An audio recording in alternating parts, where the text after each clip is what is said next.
मंचों से कबर खोदने की बात करने वाले अब जनता से कबर खुदवाने का काम कर रहे। जी हाँ, आपने सही सुना। विश्व गुरु देश की ऐसी भयानक तस्वीरें आपने कभी नहीं देखी होगी जैसा इन 11 सालों में देखने के लिए मिल रहा है। सोचिए, कबर से ऊपर तो जनता परेशान है, लेकिन कबर से नीचे जो जनता है वो इतनी परेशान हो चुकी है कि उनको खोद कर अब बैंक तक लेकर जाना पड़ रहा है, ये जताने के लिए कि भैया हमारा पैसा दे दो, हमारी बहन मर चुकी है। नमस्कार, मैं निधि रतन, आप देख रहे हैं नेशनल दस्तक। इस देश में किस तरीके से सिस्टम में बैठे लोग भ्रष्ट हो चुके हैं, इस पर अगर कोई बात बहस कर दे तो उन लोगों का मुंह बंद करवाया जाता है और वही 20,000 करोड़ों का घोटाला कर कर लोग इस देश से रफू चक्कर हो जाते हैं, उनको कोई पकड़ने नहीं जाता। सोचिए, भ्रष्टाचार खत्म करने वाली भारतीय जनता पार्टी किस तरीके से भ्रष्ट नेताओं को बचाते बचाते अब जनता का किस तरीके से अग्नि परीक्षा ले रही है, इसका जीता जागता सबूत देखिए। सोचिए, एक बुजुर्ग जो अपनी बहन के खाते से 20,000 रुपए के लिए लगातार बैंक से चक्कर काट रहे थे, बैंक वाले कहते हैं कि तुम उसी को लेकर बैंक आओ। वो बार बार दोहराता रहा कि साहब मेरी बहन इस दुनिया में नहीं है, वो मर चुकी है। लेकिन बैंक वाले ठहरे भाई कर्मचारी, वो कहाँ सुनने वाले थे। तो भाई ने क्या कहा, मजबूरन वो बहन की कब्र पर गया और बेबस लाचार होकर उसने बहन की कब्र को खोदा और लाश को कंधों पर लाद कर उस बैंक में चला गया जहां अधिकारी सबूत देखना चाहते थे। आम जनता से सबूत मांगा जाता है, आम जनता से हर चीज का प्रूफ मांगा जाता है। सोचिए किस तरीके के देश के हालात हो गए हैं, और ये हालात विश्व गुरु वाले देश के हैं। आदिवासी युवक जीतू मुंडा की बहन 2 महीने पहले मौत हो गई थी।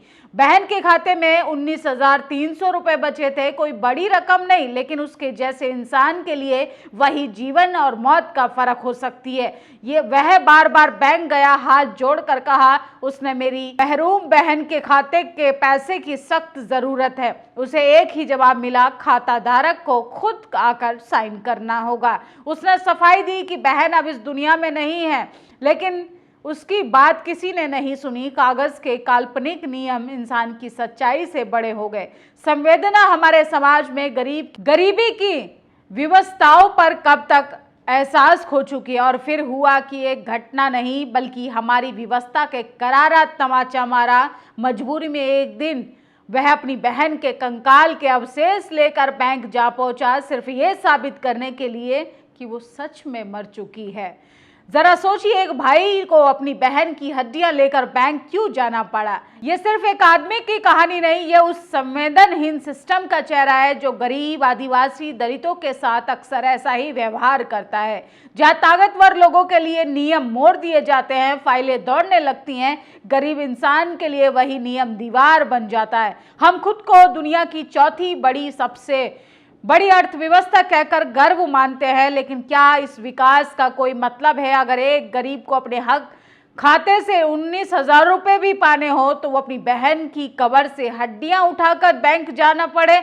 ये घटना बताती है कि हमारे सिस्टम में इंसानियत से ज्यादा कागजों की कीमत है, और कागजों की कीमत तब बढ़ जाती है जब सामने वाला गरीब हो, बेबस हो, लाचार हो, यहाँ तक कि बहुजन भी हो।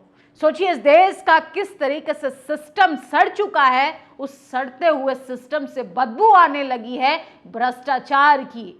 मानवता मर चुकी है। सोचिए, इस देश में किस तरीके के हालात हो गए हैं कि एक बेबस लाचार भाई को अपनी मरी हुई बहन के कंकाल को बैंक ले जाना पड़ा, यह साबित करने के लिए कि वो अब इस दुनिया में नहीं है। कहां गया आरबीआई, कहां गए तमाम वो ठेकेदार जो लगातार भ्रष्टाचार खत्म करने का डंका बजाने वाले सत्ता में आए थे, और आज वही लोग जो हैं वो कब्र खुदवाने का काम कर रहे हैं। सोचिए, कब्र खोदने की बात करते थे, जनता अपने मरे हुए रिश्तेदारों की, अपने मरे हुए खून के रिश्तों के अवशेष लेकर बैंक जा रही है, यह साबित करने के लिए कि वो सही कह रहा है कि भाई इस दुनिया में उसकी बहन नहीं है।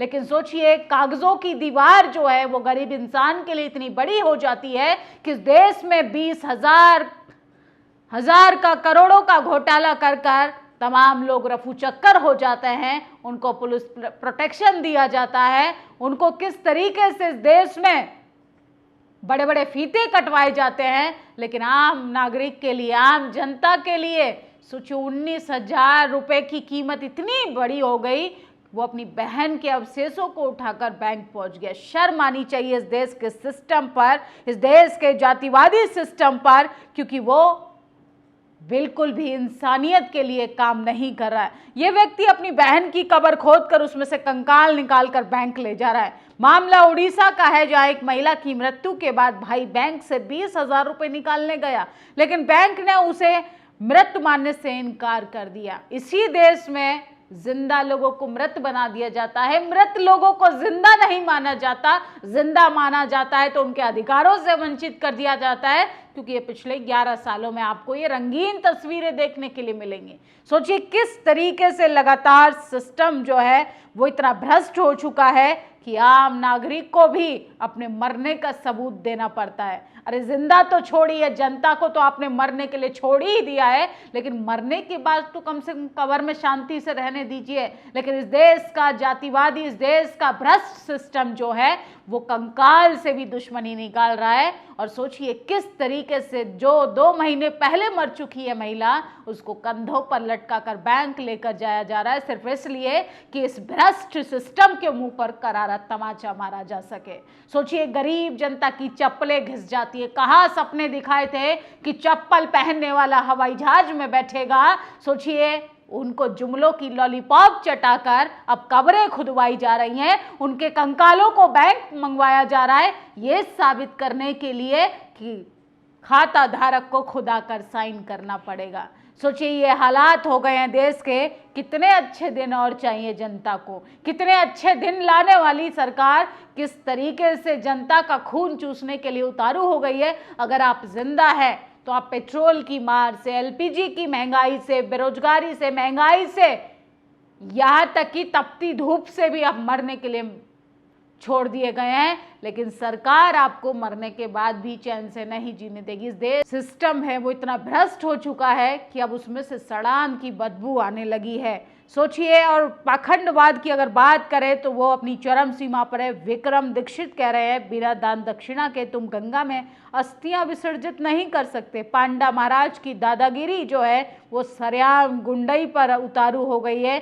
सोचिए किस तरीके से वसूली की जा रही है। कह रहे हैं कि 5100 से लेके 11,000 तक आपको पे करना पड़ेगा अगर गंगा में अस्थियां बहानी है।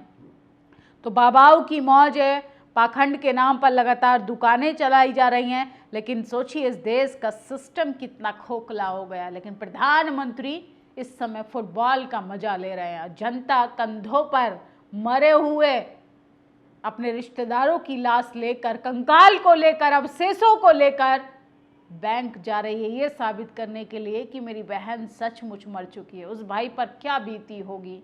सोचिए उसकी बेबसी, लाचारी का, उसके दर्द को इतना महसूस करके एक बार सोचिए कि अगर उस शख्स की जगह हम में से, आप में से अगर कोई होता तो आप पर क्या गुजर रही होती। लेकिन इस देश का सिस्टम जो है वो इतना मजबूत कहें या खोखला कहें कि जहाँ पर गरीबी, बेबसी सामने होती है, वहाँ फाइलें बड़ी हो जाती हैं, फाइलों में बनी दीवारें बड़ी हो जाती हैं। जहाँ पर पूंजीपति हों, जहाँ पर कॉरपोरेट घराने से लोग हों, जहाँ पर राजनेता हों, वहाँ पर हजारों हजारों करोड़ों रुपए का आपका काम तुरंत हो जाता है। तो इस देश के सिस्टम को भी आपको समझना पड़ेगा, क्योंकि सिस्टम जनता का लगातार खून चूसने का काम कर रहा है। वही बात करें बंगाल के चुनाव की, तो वहाँ पर लोग लगातार बंगाल चुनाव की तैयारी में लगे हैं। लेकिन उड़ीसा जैसे देश में मानवता दम तोड़ रही है, इस तस्वीर को कोई नहीं दिखाएगा। उड़ीसा में भाई बहन का कंकाल लेकर बैंक पहुंच रहा है, क्योंकि बैंक ने कहा जिसका खाता है उसे साथ लाओ। वारे सिस्टम, यहाँ इंसान मर सकता है लेकिन फाइलों में जिंदा रहना जरूरी है। गरीब की मौत में फर्क नहीं पड़ता, बस दस्तावेज पूरे होने चाहिए। असल में बैंक कंकाल देखकर नहीं डरा, उसे अपनी ही संवेदनहीन सिस्टम का चेहरा दिख गया। ये तमाचा मारा है। सोचिए उस भाई ने जिसकी बहन की लाश का भी मजाक बनाया जा रहा था। इस देश के जातिवादी सिस्टम पे किस तरीके से लगातार लोग गरीबों का खून चूसने का काम करते हैं, इस पर शर्म आनी चाहिए। एक मजबूर, गरीब, बेसहारा 19,000 रुपये के लिए उसको इतना तड़पाया जा रहा है कि वो अपनी कब्र से बहन को निकाल कर उसको बैंक लेके जा रहा है, ये दिखाने के लिए कि देखिए साहब, मेरी बहन सच में मर चुकी है।